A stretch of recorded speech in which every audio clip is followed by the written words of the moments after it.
Hello hi नमस्कार welcome to my first blog मु आगुरी केबे लॉन्ग वीडियो पोस्ट करेनी जेहेतु मु मथुरा जाइली बुलिया से मैं वीडियोटा अपलोड करुँची आमे प्रेम मंदिर में वीडियोटा स्टार्ट करुँचे आम बहुत जगह बुलीचु आपण मानक आहरी अपडेट देवी कौन कुआड़े कुआड़े जाइली कौन देखिली मुझे ब्लॉगटा स्टार्ट करुँची प्रेम मंदिर राधा राधे राधाराणी मंदिर जोटा कहती राधाकृष्ण प्रेम मंदिर जोटा कहती से गोटा आम फास्ट ब्लॉग करूँ फोटो उठा उठी करूँ मो नना वीडियो धरते देखु बहुत सुंदर होता है वीडियोटी सबुआड़े बहुत सुंदर होता देखु मंदिर केते सुंदर होता आम समस्त फोटो उठा उठी कलु वीडियो कलु बहुत एंजॉय करछु दिन जाक बुली बुली पुणी आसिलु प्रेम मंदिर 4टा आसिकी कारण राति मंदिरटा बहुत सुंदर देखा जाए सब लाइट रही जाए आ गार्डन भी बहुत फुल भी फुटला बढ़िया लगुच देखु मंदिरटा केते सुंदर होइछि देखु संध्या लाइट ऑन हो गला देखु केते सुंदर देखा जाउछि मंदिरटा पूरा लाइट बहुत अलग अलग प्रकार भिन्न भिन्न टाइप रो सब अच्छी मंदिर सब लाइट सब सेटिंग ହେଇଛି देखु बहुत सारा लोक भी आछंती देखु केते सुंदर ହେଇଛି मंदिर आमे समस्त जाइके बुलिलु देखु आमे समस्त वीडियो करछु फोटो उठाउछु देखु केते सुंदर देखाउछि चेंज होउछि सब मंदिर रो कलर भी सब चेंज होउछि आमे सब जाइथिलु एबे आमे सब वीडियो लागि पड़छु देखु मु एबे आपण मानक सब गार्डन फार्डन देखेबी आपण देखिबे केते सुंदर ହେଇछि सब आड़ देखो मंदिर सब आड़ देखो केते सुंदर ହେଇछि एबे आमे देखिबा सब गार्डन केमति सुंदर देखा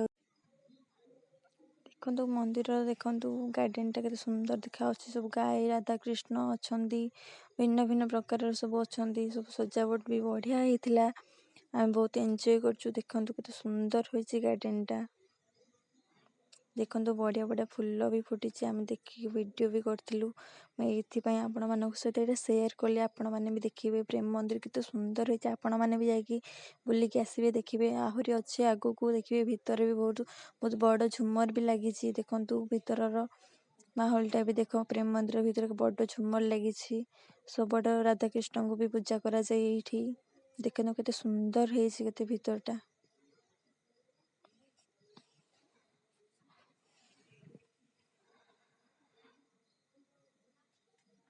आम पुओ ये बुलबार व्यस्त समस्ते नना समस्ते बुलबार व्यस्त कारण मंदिर एत सुंदर होता देखे जिते भी देखिले भी मन को शांति हेबनी देखो केते सुंदर होइछि मंदिर देखु कारीगरी भी देखु बहुत सुंदर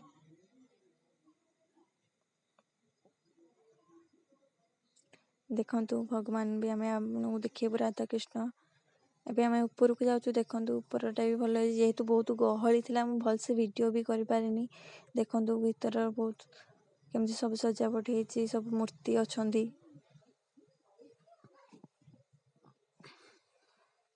देखु केते प्रकार सब मूर्ति सब गढ़ाई जे कह यहाँ पिक्चर बोली जे छवि अंका है पिक्चर नहीं सब मूर्ति सब अंका है कांथ मानक बहुत सारा मूर्ति है सजा ये तो बहुत गहली थिला तो मुझे ठीक से वीडियो भी कर पारे एत सारा गहली मानक देखु बहुत सुंदर देखा देखु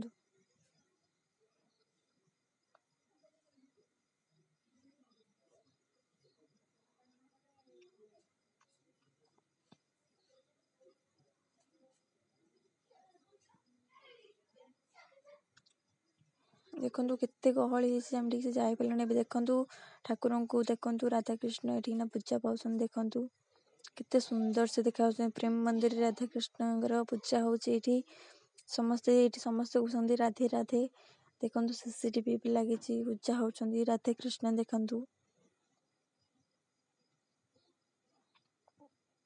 आपण मैंने भी जातु देखिक आसतु आपण मानक भी बहुत बढ़िया लगे प्रेम मंदिर जेहेतु राधाकृष्ण यहाँ प्रेम मंदिर थिला बहुत सारा गहली भी देखु बहुत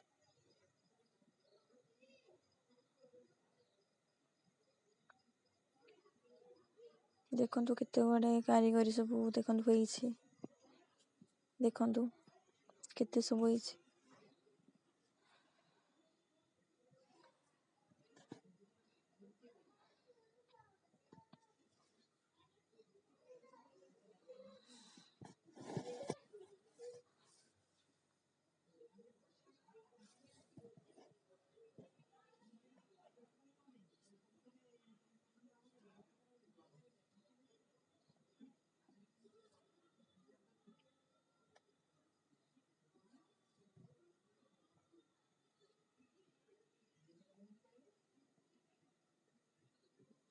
ଏବେ ଆସନ୍ତୁ ଦେଖିବା ଗାର୍ଡେନଟା ଭଲ ଭାବରେ ଦେଖନ୍ତୁ ଗାର୍ଡେନଟା କେମିତି ଦେଖାଯାଉଛି। ଆପଣମାନେ ବି କମେଣ୍ଟ କରି କହିବେ କେମିତି ଲାଗିଲା।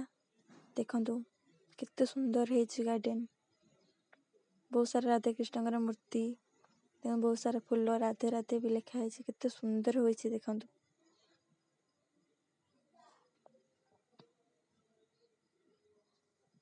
ଆମେ ଟିକେ ଏଠି ନା ରିଲ୍ସ ଫିଲ୍ସ କରିଦେଲୁ। ଦେଖନ୍ତୁ ବହୁତ ଭଲ ମାହୋଲ ଥିଲା, ଭଲ ମନ୍ଦିର ବି ଭଲ ଦେଖାଯାଉଥିଲା। ସେଥିପାଇଁ ଆମେ ଟିକେ ରିଲ୍ସ କରିଦେଲୁ, କିନ୍ତୁ ଆମ ପୁଅ ମୋତେ ଜମା ବି ରିଲ୍ସ କରେଇ ଦିଏନି। ଦେଖନ୍ତୁ ଏଇନା ଡେଇଁ ଡେଇଁକା ପଳେଇ ଆସିବ। ଦେଖନ୍ତୁ ଆମ ପୁଅ ବି ପଳେଇ ଆସିଲା, ସେ ଜମା ବି ମୋତେ ରିଲ୍ସ କରେଇ ଦିଏନି। ଦେଖନ୍ତୁ କେତେ ସୁନ୍ଦର ଦେଖାଯାଉଛି। ଥରକୁ ଥର ଲାଇଟ୍ ବି ଚେଞ୍ଜ ହେଉଛି, ମନ୍ଦିର ବି ବହୁତ ସୁନ୍ଦର ଦେଖାଯାଉଛି।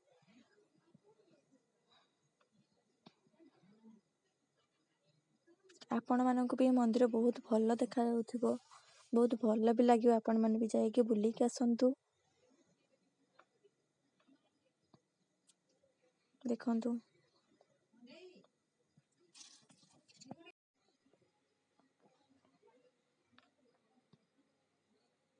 ଦେଖନ୍ତୁ ମୁଁ ଆଉ ଥରେ ବି ଭଲ ଭାବରେ ଦେଖେଇ ଦେଉଛି ମନ୍ଦିର ଭିତରଟା। ଦେଖନ୍ତୁ ଦେଖନ୍ତୁ କେତେ ସୁନ୍ଦର ହେଇଛି। କୃଷ୍ଣ ଏଇଠି ପର୍ବତ ଟେକିକି ଧରିଥିଲେ, ସେଇଟା ବି ଏଇଠିକିନା ସେଇଛି।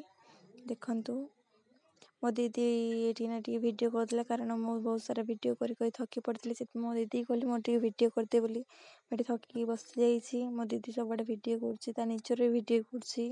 ସମସ୍ତେ ଭିଡ଼ିଓ କରିବାରେ ବିଜି। ଆମ ପୁଅ ଝିଅ ସମସ୍ତେ ଏଇଠି ବସିଛନ୍ତି, ଭିଡ଼ିଓ କରିବାରେ ବିଜି ଅଛନ୍ତି। ଏମାନେ ବସିଛନ୍ତି ସବୁ ବୁଲି ବୁଲି ଦିନ ଯାକ ଥକି ପଡ଼ିଥିଲୁ, ସେଥିପାଇଁ ସମସ୍ତେ ଟିକେ ବସିକି ରେଷ୍ଟ ନେଇଯାଇଛୁ। ମୋ ଦିଦି ଏଇଠି ବସିଛି, ଆମ ପୁଅ ଏଇଠିକିନା ସେ ଜମା ଥକିବାର ହିଁ ନାହିଁ, ସେ ଖାଲି ବୁଲିବାରେ ବ୍ୟସ୍ତ। ଆମ ଝିଅ ଏଇଠିକିନା ବସିଛି, 2 ଜଣ ଯାକ।